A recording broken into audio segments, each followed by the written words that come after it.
So 20 years since this fascinating case broke, and I remember the story breaking, and it just became more and more intriguing as it went along. So your memories, the beginnings were what? The body part found in the canal? Well, I suppose my standout memory was Colin Fox ringing me on his mobile phone, and you could sense there was an urgency in his voice. Tragically, you will get a lot of calls, where people have died, and you're getting a rough idea of what has happened. Maybe it's somebody's that been shot, maybe somebody's that been stabbed, so it's quite live. Mm-hmm. But in this one, Colin was standing at the side of the canal, and he's explaining that he's with the fire brigade service there. He's with a number of other officers. And he says he's looking into the canal at what he believes to be body parts. And, we've had that situation before where, mannequins are thrown in as a joke and call the guards, call the fire service, and there's a big to-do. But I was getting ready to train a camogie team in Blackhall Gales. And I didn't want to have a wasted trip in, that's putting it bluntly. So I asked him, would he ask one of the fire men, would they pop into the canal? Not a nice thing to have to do. And they did, and they got a rake, and they pulled one of the body parts over. And they were very, unfortunately for the person, they were satisfied that it was a body part. So you literally then go into, senior investigating officer mode. You're appointed to take charge of this investigation, fully investigate it, bring it from the Royal Canal into the Central Criminal Court, and make sure that everything that should be done as an investigator has been done. So some murders, most murders are solved very quickly. Yeah. They're solved within 24, 48 hours, and they're done and dusted. It's really the tidying up of statement taking, gathering, maybe house to house, CCTV, that sort of stuff. There's a suspect arrested very, very quickly. But this one, I genuinely thought, given the fact that the body parts, they were found, and that we would identify the person pretty quickly, but it didn't happen. It didn't happen at all. We were minus the head and the penis. And then we had, I suppose, the added dimension of, public comment then that this was a ritual killing. And the mention of that in any publication, and then look at, the media have to, report what they see. There was a lot of elements of it that you could say, yes, unfortunately, this is a ritual killing. But it then generates a fear among communities. People, want to shy away, stay away. Gangland can be quite similar. People just don't want anything to do with it. Yeah, they don't want to give evidence or witness accounts. And speaking of gangland, it's March 2005. Yeah. That was a really kind of busy time because you had a couple of feuds going on. Yeah. From the early 2000s, you see a kind of a surge in gun murders and in gangland murders. Did it cross your mind at any point that this was anything to do with organised crime? No, it definitely no. That wasn't. We were in the throes of a local drug feud. We also had, the beginnings of a feud in Sheriff Street, and unfortunately, part and parcel of city life is gangland shootings and attacks on houses. That sort of crime takes place. But no, this one, no. It was the uniqueness was of it was the fact that dismembered. Certainly, the private parts been cut off and the head been taken away. Did put us in the ritual killing realm. I remember going up to a priest in Cabra. Up at the Vincenzen Centre. He was a priest who'd worked in Africa extensively. So I sat down. We talked at length about the body parts, the way they had been dismembered, and sadly for us, he was very certain that it had all the hallmarks of a ritual killing, which wasn't the news I wanted to hear. We also looked at the boy Adam case in London, where a young boy had been found a couple of years previously in the Thames. And we discussed with the officers investigating that, and we were leading. What was the circumstances of that? The head of the child was never found, was it? No, he was dismembered and found in the Thames, and I actually don't think there was anybody ever convicted of it. But we contacted the ritual killings squad over in South Africa, and we discussed it with the superintendent there. What we had, and it had all the hallmarks of a ritual killing. So we not really the sort of news you want to hear, because they can be. Well, we were being led to believe that maybe a witch doctor literally came in, dismembered the body, took the body parts for, they use it for potions and that sort of stuff, and that they would leave literally very quickly with the body parts, and that's, forget about it. You're not going to solve this, right? Yeah, which is not great. And I mean, imagine that doesn't happen too often in a European context, does it? I mean, you're talking about leaving the country with the body parts. Yeah. It doesn't. It's, to be fair, thankfully, it's unheard of as such. Yeah. But that was the scenario that you were being led to believe. So your problems, I suppose, from the beginning were, right, so the body parts were taken from the canal. Was everything else except the head and the penis in the canal? Everything else. In separate bags? They were discarded in. Some of them had come loose. In fact, I remember seeing there was an arm which was right beside a discarded Budweiser can. Right. So some were floating up towards the top of the water. Our Garda underwater unit were absolutely fantastic. Sure, they're still traumatised by going around looking for bits of body parts. Very professional unit. Yeah. I'd say there were one unit that really are unsung heroes. Yeah. Because they literally put on their gear. They spent a week in that canal. Right. It's not the prettiest place to be with rats and all that sort of stuff. And, it's very murky when you get down, and if you disturb the silt in it, it just gets very dirty. But they did a fantastic job for us. We had to make sure we had all the body parts. That the head wasn't maybe caught up in reeds or something like that. Was the water moving at that time? It was moving, yeah, it was, yeah. And like the last thing we wanted to do was maybe a child find a head in 3 weeks' time. Quite embarrassing.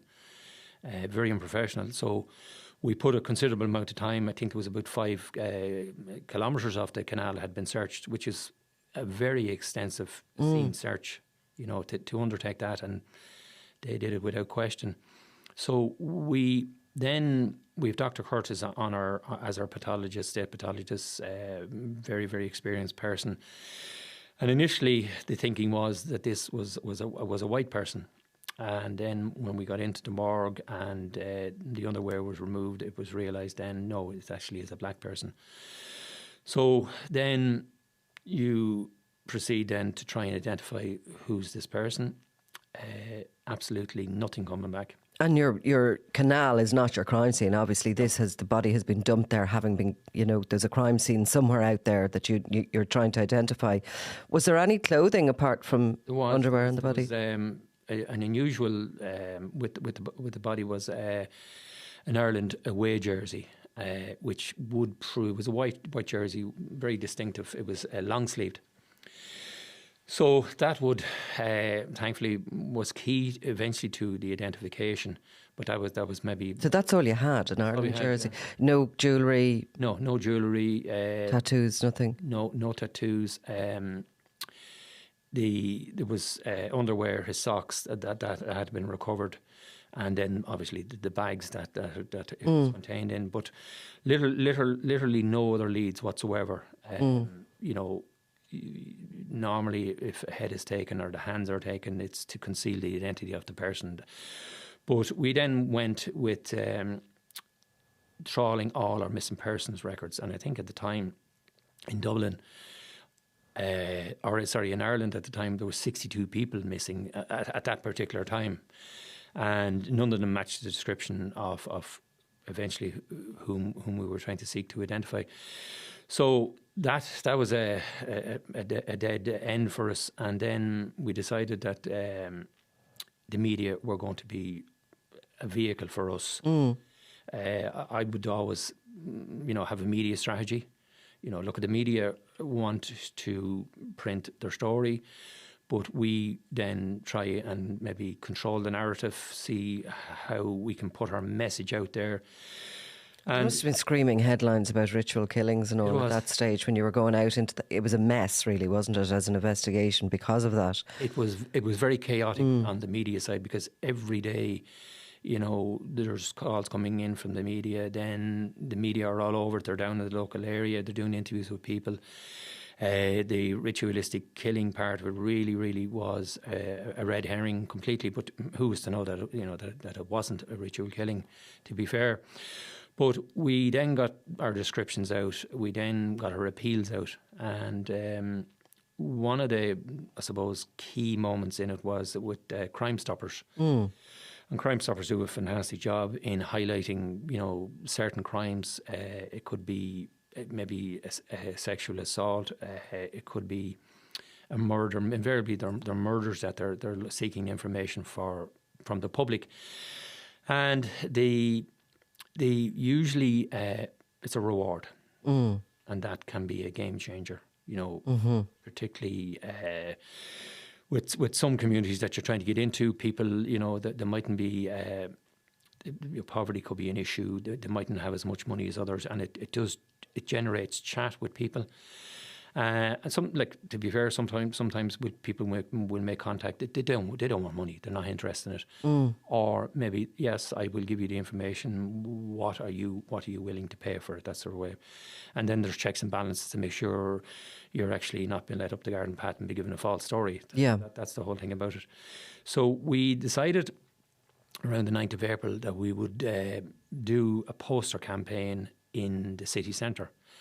And in particular around O'Connell Street and all around Fitzgibbon Street, the Bridewell area, all those areas, because we thought the key would have been in that area, because if somebody kills somebody, and unless they have transport, they're not going to go too far from where they actually did the killing. There's carrying the body is a heavy, literally, as people say, a dead weight. Yeah, it's not that easy.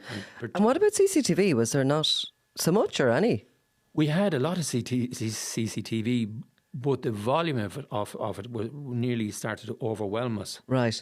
We took the complete system out of Croke Park. Right.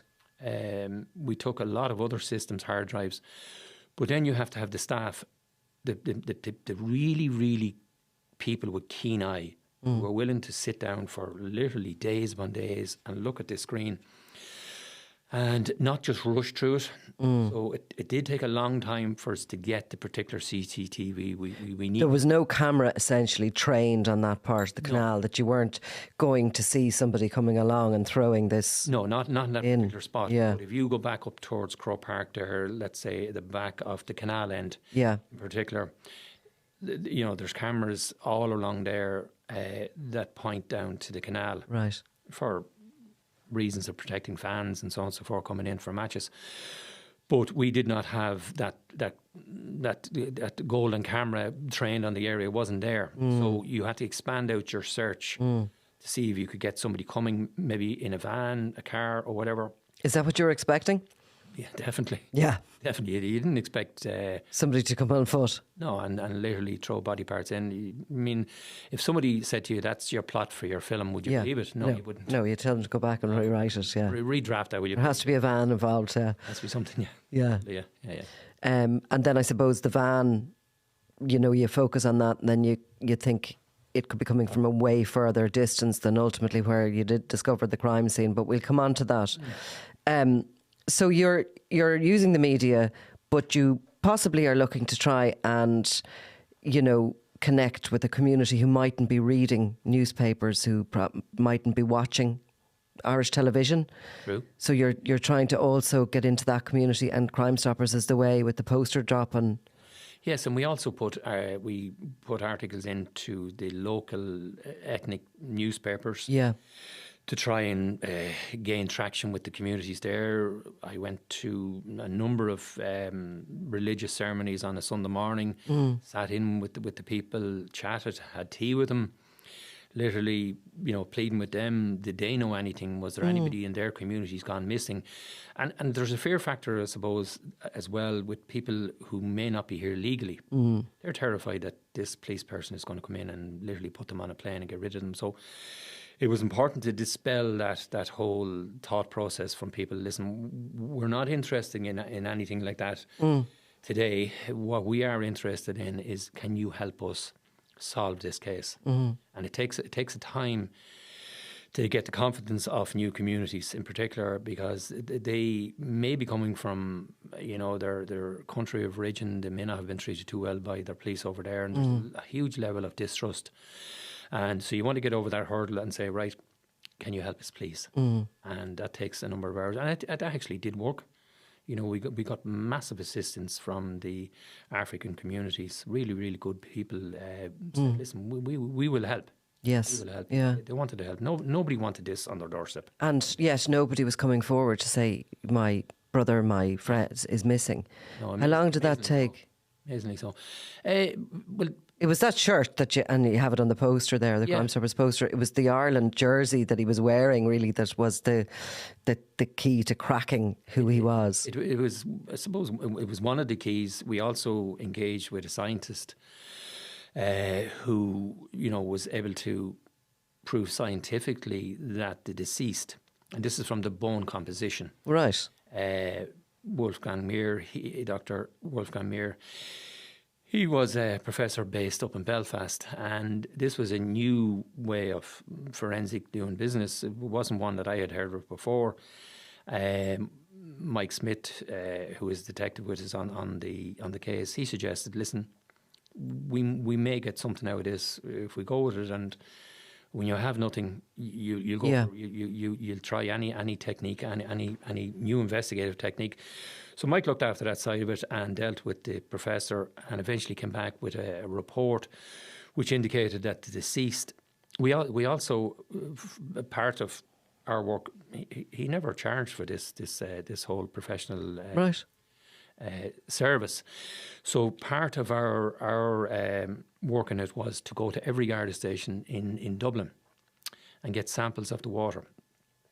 The thinking, what I was being told, was that if you live in an area for a certain period of time, your bone composition will change because of the water you drink.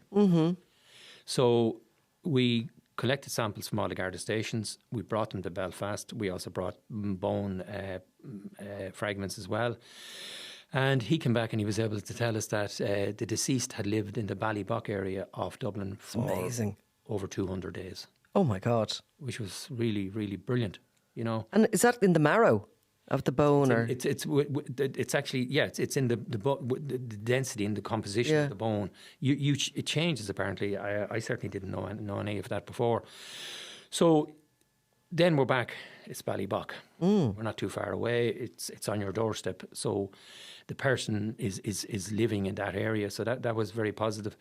But just going back to the Crime Stoppers, we're out on O'Connell Street. We're out doing our business there, and eventually we got a person who remembered his friend who had been on O'Connell Street circa the 20th of March.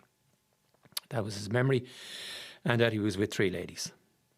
And then we started looking at CCTV in there, where we have an idea who these people are. He thought that Farah was intoxicated. And he tried afterwards to contact him by mobile phone, which significantly there was no response. So, and this is Farah Swaleh Noor, who turned out to be the identity of this dismembered body.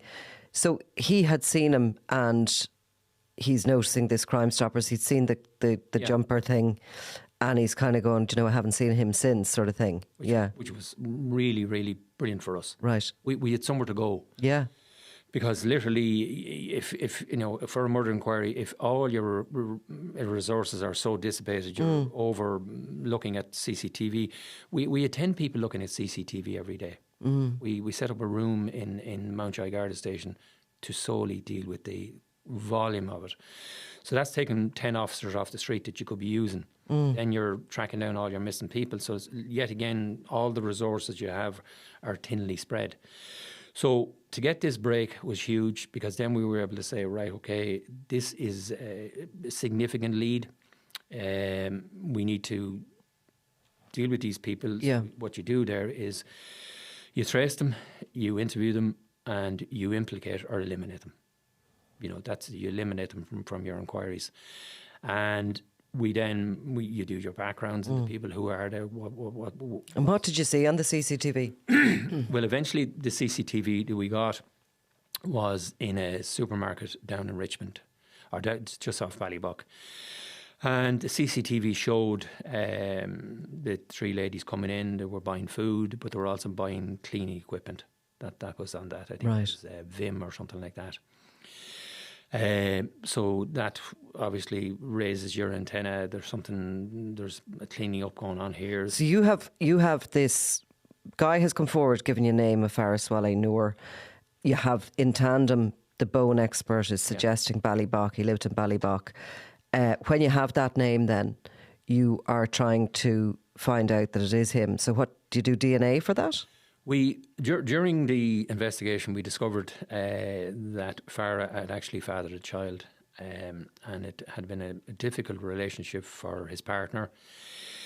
We were building up a picture of who Farah was, and one comment, I suppose, which was probably fitting, was that when he had alcohol on board, he wasn't very nice. But when he didn't, he actually was fine. There was no problem in the world. So the alcohol was a trigger for violence. That's what it is.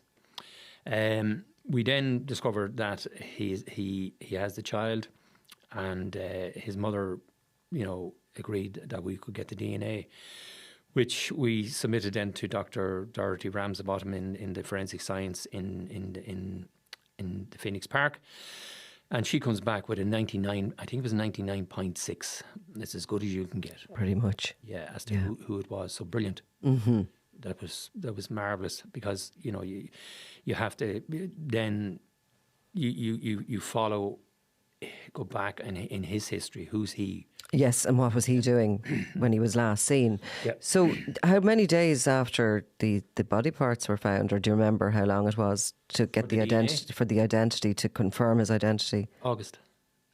Yeah, it was late July. Right. Yeah, it took a good while. It's not as simple as just listen. Yeah. There's a good process, a forensic process to go through here. But we were still going along. Look, in our heart of hearts, we knew it was him. Right. But we still needed the DNA to confirm that it was. So in that intervening period, then you're going along with the investigation. You find that the three people, are connected to the deceased, which is a big plus. This is Kathleen Mulhall, and her daughters Charlotte and Linda.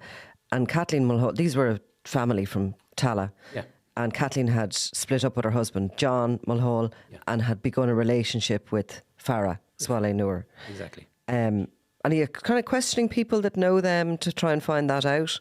You are. You're trying to get contacts within the community who would know them. You're dealing with landlords. You're trying to find out where have they lived. Who was he actually living with Kathleen at the time? Was he living with the two daughters? So you're building up a picture. But you don't particularly want them to find out that you're... No. So it's a bit difficult. It's very difficult. Yeah. You're relying on people not running back to tell them that they've been questioned. Yeah, and that's a massive danger in any investigation, that you're talking to somebody who's informing them of what you're at, and it's a difficulty in investigations. Sometimes you just have to take a chance. You just can't be safe all the time. There's a risk to be taken, and it's a calculated risk. If you sit in your hands, nothing will happen. Simple as that. So we did build up a very good picture of what their lifestyle was. and it was very chaotic. We established all that, and then it was a matter of literally going interviewing Kathleen. She was very dismissive that he had left her. Mm-hmm. He abandoned her for another girl, and that she hadn't been in contact when she hadn't seen him, and didn't want to see him really again. So you then realise then it's a very violent relationship, as portrayed by her. So that you take it that you're getting a self-serving account from somebody like that. That's what it's going to be.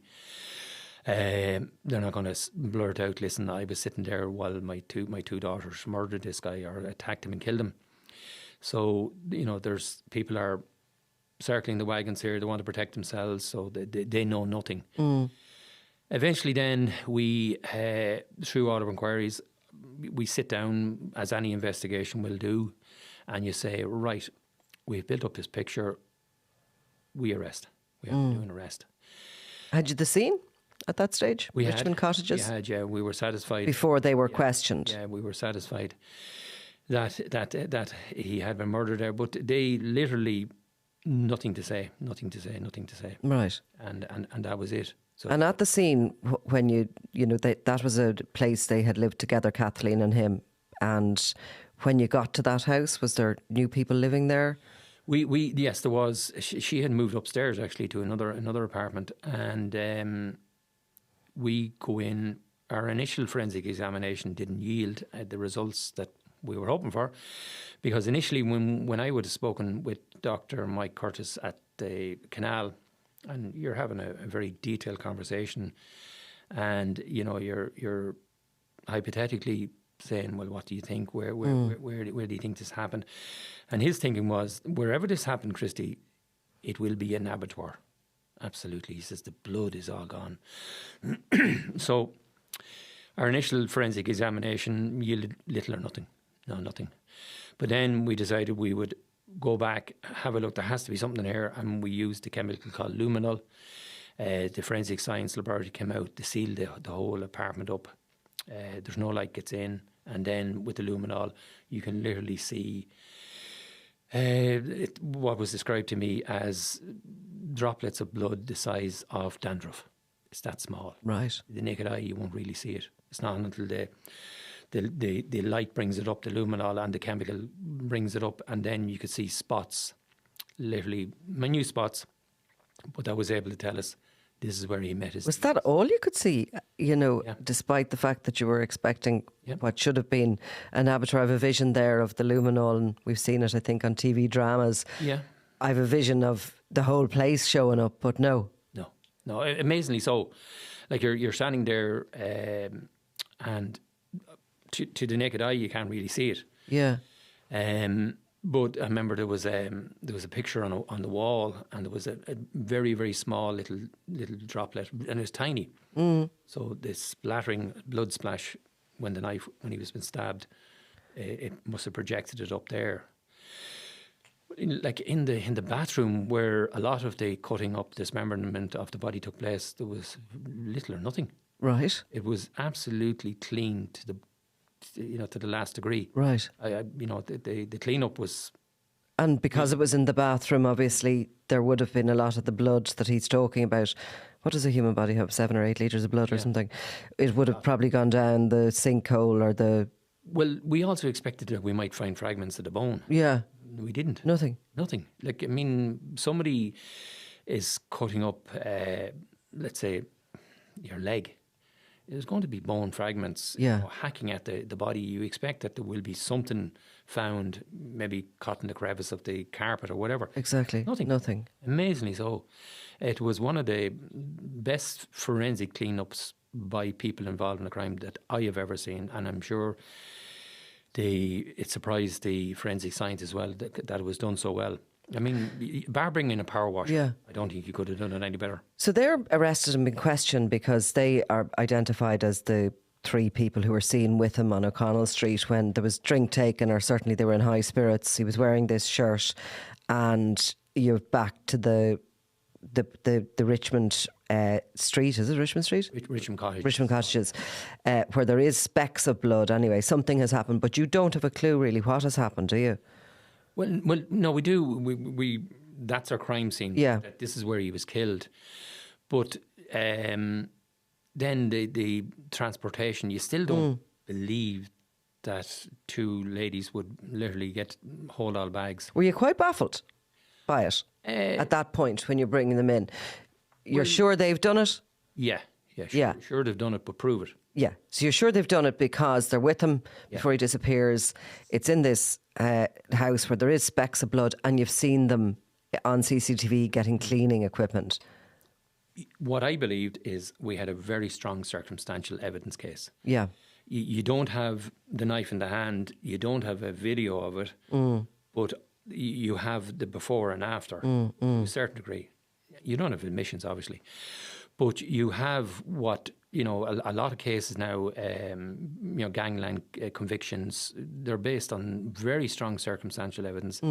And based on what was sitting on my desk, which had been gathered by a very experienced team of detectives, and you spend considerable time reading what you have because you don't want to jump the gun and go out and arrest somebody on little or nothing, or maybe there's a very good explanation for what had happened. So you examine all the facts and you say, right, now I have a reasonable suspicion in my mind as to the guilt of this person. I have reasonable suspicion that these people are responsible for the death of this person, and it's murder. It is murder. It's the strongest case you can get for murder. And you then set about getting your arrest teams. And there's a good bit of work on it, a lot of work on it. So you get your arrest teams. You then have, your interviewers. You have to have very, very good interviewers, people who will have an inquiring mind, will go behind the facade that the person is trying to put up about, their involvement or non-involvement.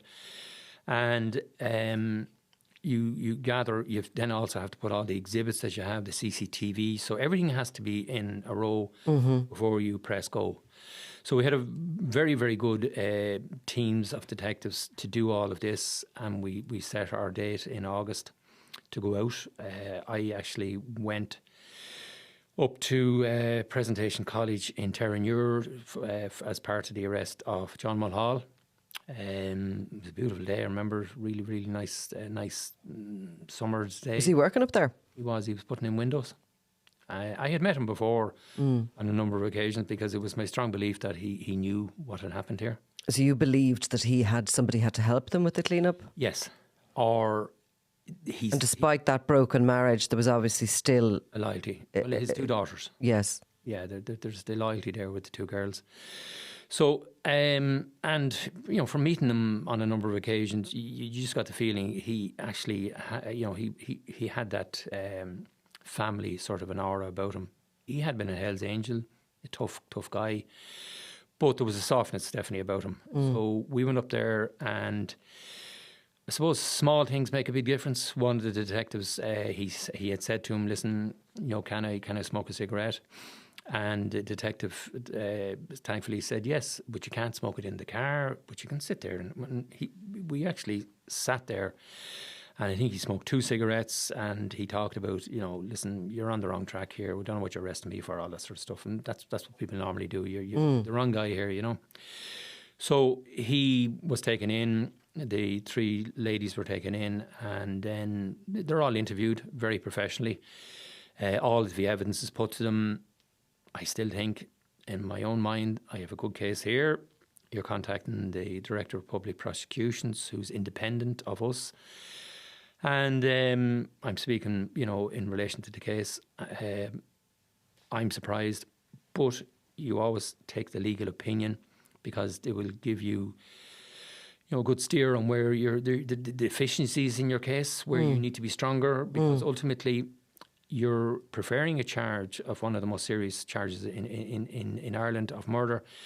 So there's a high threshold to convict somebody. So you just, it can't be on low quality evidence. There has to be a very strong case there, and it's beyond a reasonable doubt you've done it. So no direction to charge.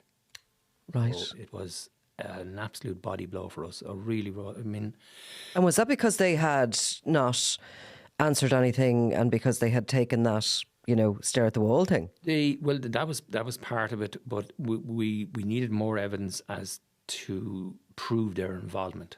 That's the whole thing. So you had them on O'Connell Street. Yeah. You knew that you didn't essentially have them in the house, even though we didn't. You had the crime scene. We didn't have that. Yeah.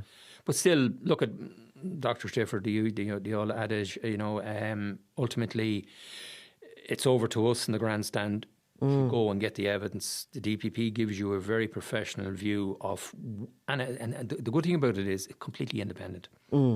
And when you're involved in investigations, you have to be very careful that you don't have tunnel vision, that you're saying, yes, this is it. Yeah, the person we have, they did it. Sometimes you're completely on the wrong track, and somebody has to point it out to you. And does motive, sometimes I've, heard cases and I've sat through trials and I go, what is the motive? Yeah. Does that matter? Oh, it does. It's huge. Motive is key. Is the real will. Sometimes you hear of cases down the country, it's over land. That's key, motive. So in most cases, to be fair, motive is strong. There is a clear motive. Okay, sometimes, I know one case where, a person was killed by a pizza delivery guy, and the motive still is probably a bit it's not clear. But in the majority, the motive is so, let's say it's in, it could be in a domestic setting where somebody kills somebody in the house. Well, it's a fight over TV, it's a fight over money, it's a fight over something. And it can be very clear. So establishing a motive is key to it. And your motive that you'd established in this was his violence.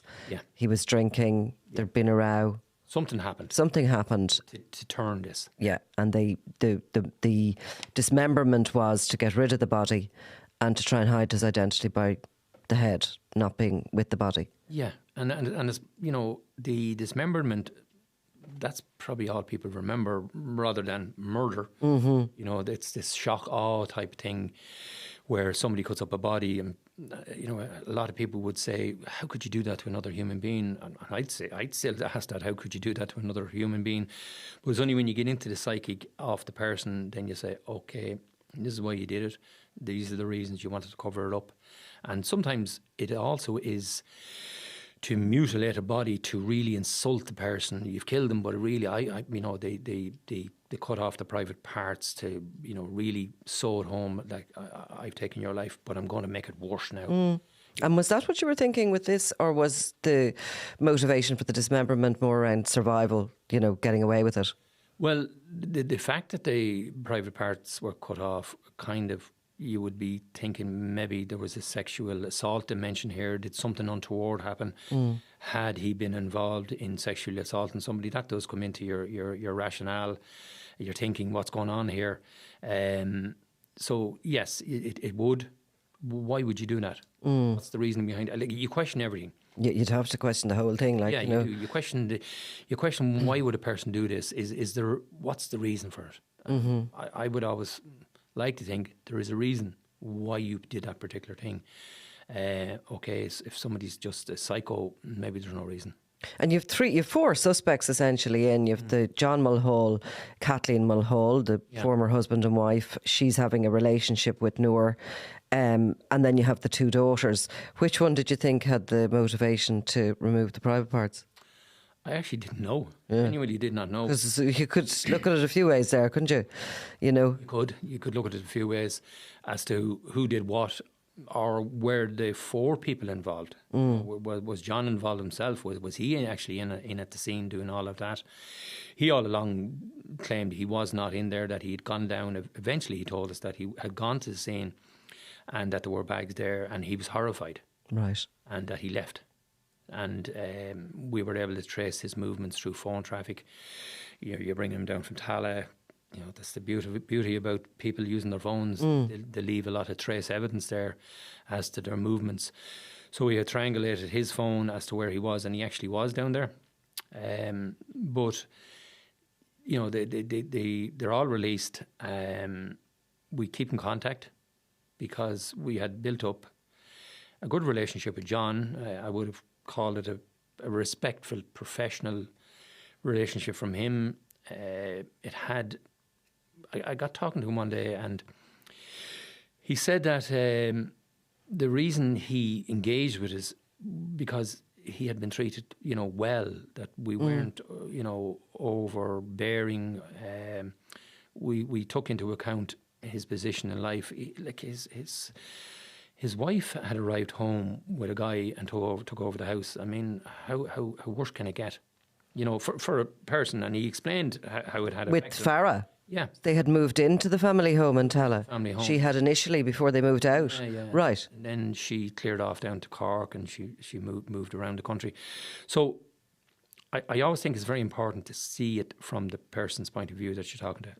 And the important thing for me personally in interviewing somebody is let them talk. Just shut up. You want information from them. Let them talk. Sometimes they vent at you. They'll tear into you, and they'll start maybe verbally insulting you or whatever. Don't take it personal. You want them to tell you what you want to know. So he eventually then did come around, and he said that Linda knew where the head was, which was massive for us. Right. Because we didn't know that.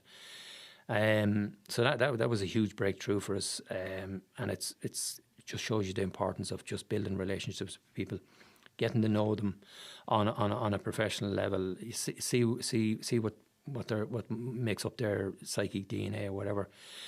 And another thing, when you arrived at the house, which is very unusual for me anyway, because you were always offered tea. And that to me is huge. By John? Yeah, by John and by Linda as well.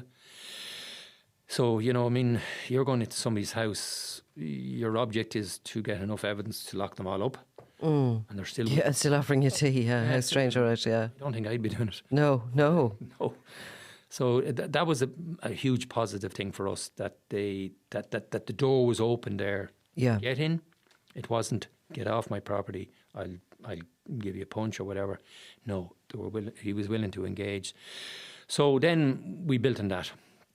We decided then we would talk to Linda just on a one-to-one basis. And look at, people may think that's a risky ploy, but what do you do? Do you just continuously do nothing? Which can happen in cases where people just think, well, that's as much as I can do. We'll box it up, we'll leave it over there, we'll forget about it. Maybe something will break in 10 years' time. We've a lot of other stuff to do. And that probably was part of the advice I was getting was, listen, Christy, you have 4 murders on your desk, which I had. You need to get on and deal with them. You've done as much as you can here. Go on, get on with it. And to be fair, that's what sometimes has to be done. But not in this case. Liam Hickey was the detective sergeant with me, and we decided we would literally go back and talk to Linda. Another call in for tea situation, because you've no warrant. You're not arresting her. You're calling up to see how she is.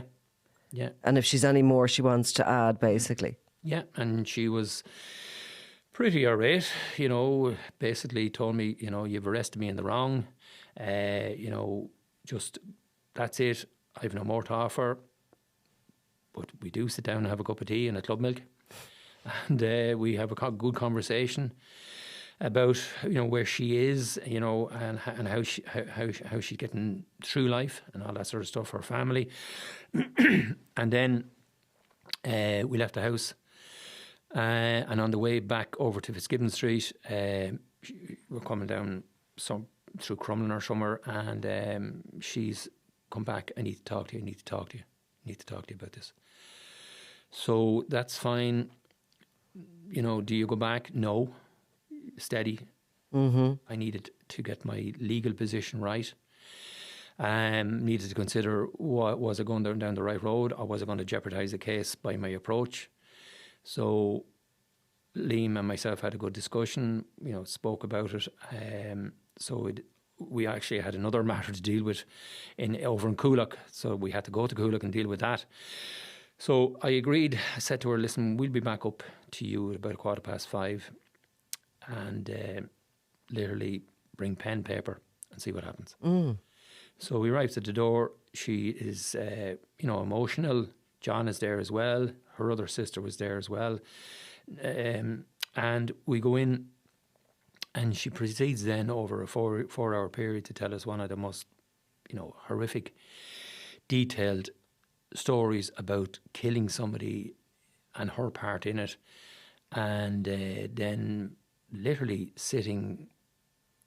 you're sitting there as she's describing what she did, cutting up the body, and you're kind of saying, is this really happening? But then you have to pull yourself away, adopt a helicopter view, look in, listen to what's been said.